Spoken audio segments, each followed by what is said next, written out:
Josh, so much to discuss at the moment, but let's start with those executive orders because we had more than a dozen. Give us the key takeaways. Yeah, COVID is the one that he wanted to highlight. This is the #1 priority for this administration.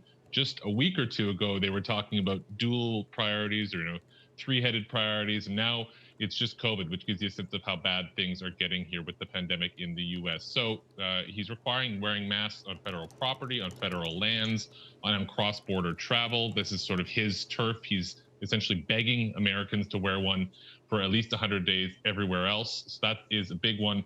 It's also taking some steps to extend freezes on student loan repayments, deferrals on foreclosures and evictions, this kind of thing, rejoining the Paris Climate Accord. That, of course, includes rescinding a pretty controversial long-running pipeline permit on the Keystone XL pipeline. So he's doing all these things, but we are sort of seeing the pomp and circumstance of the day already give way a little bit to what at least has been the reality, and Republicans pushing back. A lot of what Biden wants to do depends on Congress. It's very unclear right now how much appetite there is in Congress for his brand of bipartisanship.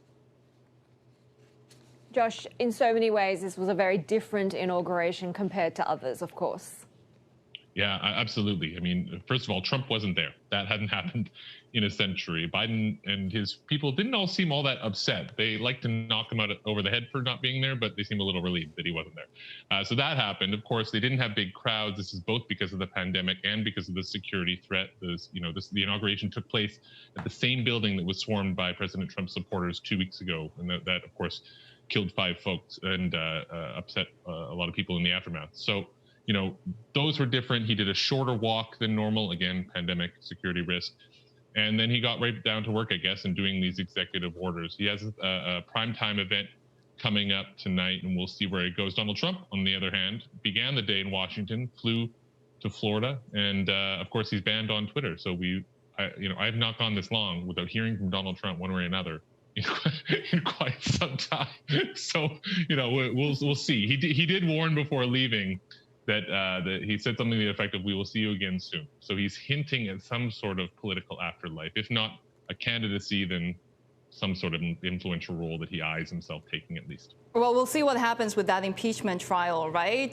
So many things hanging still on the air. And you mentioned already that Republicans had been pushing back a little bit when it came to that U.S. stimulus package. So I do wonder, how long will a honeymoon period last with Joe Biden, if there is a honeymoon period? Yeah, I think the minutes are ticking away on it as we speak. That COVID package, he wants something within days or weeks. Republicans historically so far in these talks have moved at the pace of weeks or months.